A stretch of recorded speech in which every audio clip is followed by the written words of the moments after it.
Hi there, welcome to the Shoe and a Drawing channel, and today I'm going to show you about shading and cross-hatching, but let's not talk about it, let's do it.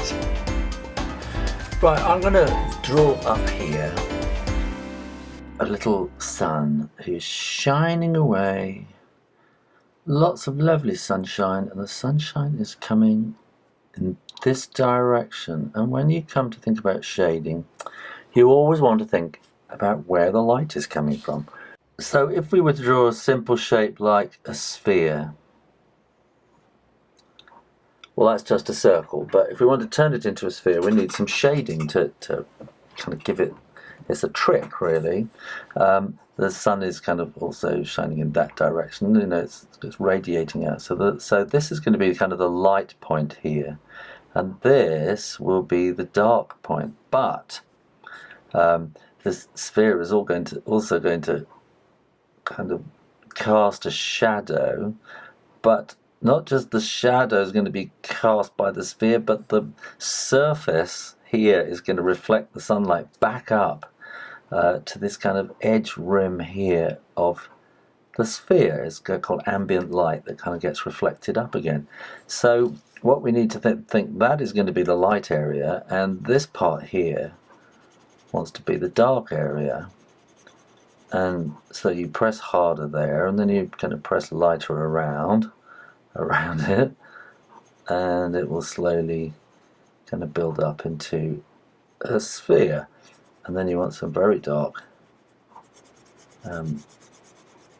darkness in there for the shadow.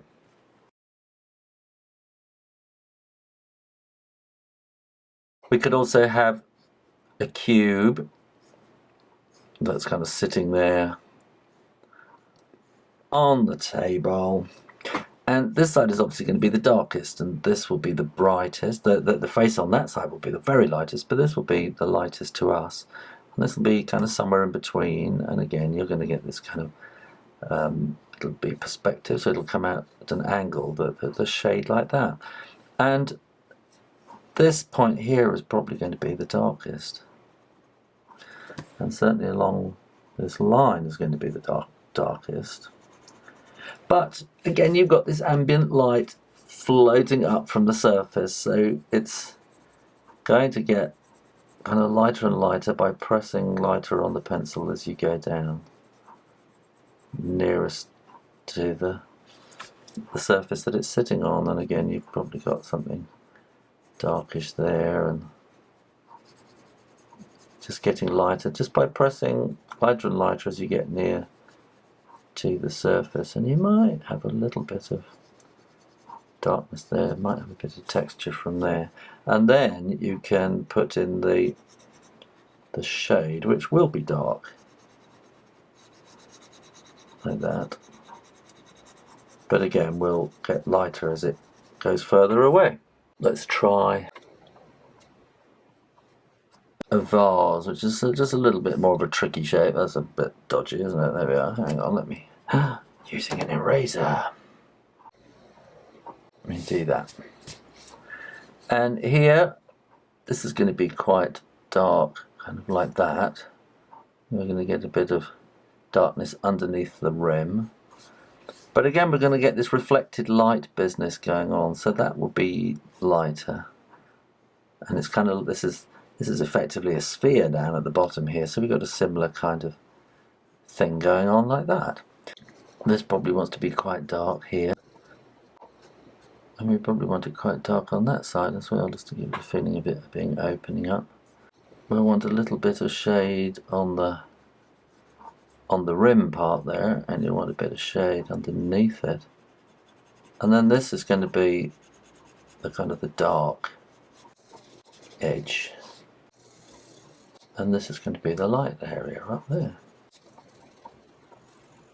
And you're going to get a bit of shade under there as well, which will then get lighter towards the edge of the pot, and then you're going to have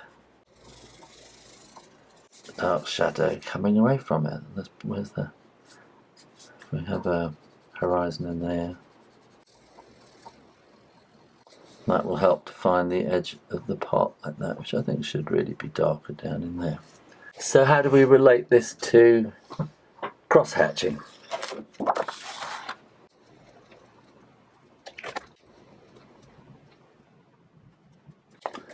Now remembering we have this kind of dark crescent around there, then I'm going to draw these lines, and I'm flicking them from this end because I want this end to be darkest, and when you flick, the dark end tends to be where you put your pen down to start off with. And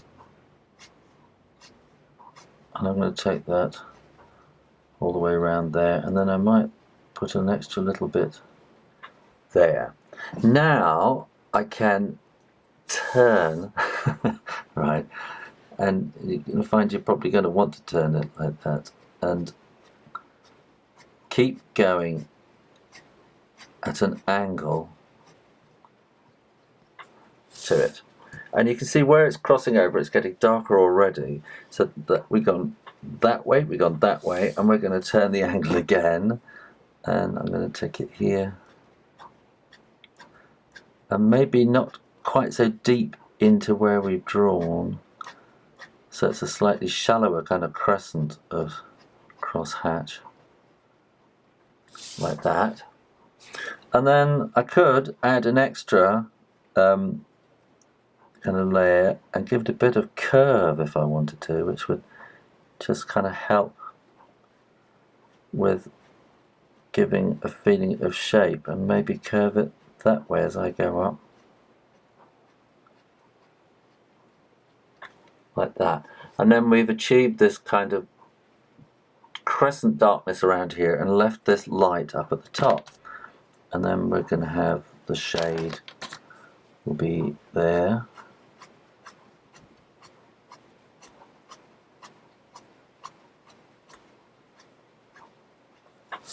And again we can do cross-hatching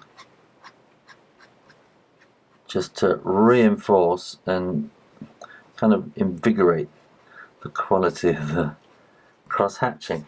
And I think the one thing about cross-hatching is that everyone has their own kind of different style of doing it and their different way of seeing. And that, I think, when it comes to pen and ink and drawing, your cross-hatching style is something that really helps you develop your kind of recognizable artistic style. So get practicing. I know I have a very messy kind of cross-hatching style, very scribbly, but it's mine, and it's kind of recognizably mine, and in a way I've sort of done quite a bit of work to make it like that. Right, so we want this kind of triangular corner to be the darkest, and we'll go across the lines that we've done already by cross-hatching. Okay, and then I think, I don't know, maybe we could just go straight across, which would help to kind of give a feeling for the, if we keep going with the parallel lines of the perspective. And here I can make these a bit further apart so it's not quite so dark. And again, we might want to have some parallel lines in there, kind of going with the perspective, which then kind of enhances the squareness of it. And again, you might want to put some texture or tone on the top, which has completely ruined it now.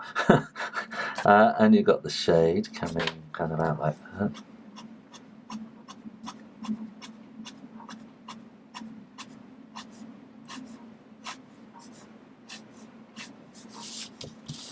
And you know, don't hesitate in twisting and turning to make it comfortable for your hand to do the cross-hatching.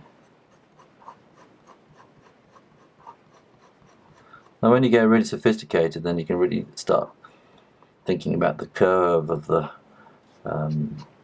something that you're drawing and put curving lines in. So, I mean, here we can put kind of curving lines in there, and then we might want a bit more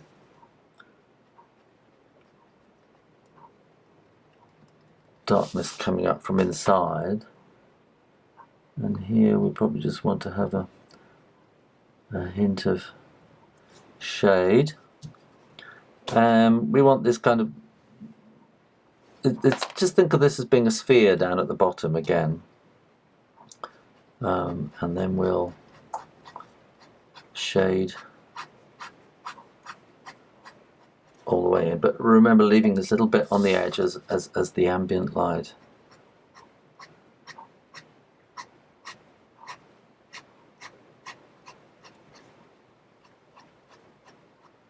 And I might take that all the way around there, because the sunlight would be casting a shadow under the rim, like that. And if we look back here, we're going to have the shade coming underneath there.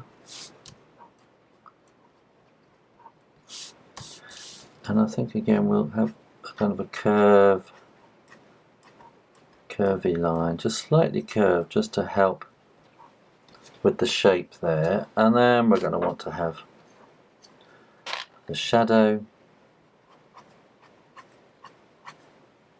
I'm doing the crosshatch before I'm doing the put these lines in here, which are kind of going with the rays of the sun to give the perspective, and then we can put that kind of crosshatch in. And you can see I'm going into my more scribbly, instinctive style.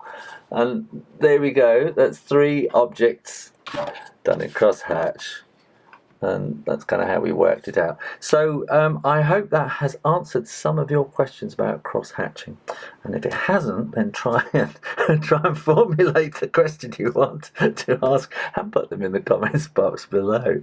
Well, I hope you enjoyed that, and if you did, please like and favourite, and make sure you're subscribed. It really helps this channel. Why not go and have a look at this other video of mine, how to draw 3D objects, or maybe try the mystery drawing. Either way, come back to the Shoe Rainer Drawing channel next time, and in the meantime, keep drawing, practice, and I'll see you next time. You take care now. Bye bye.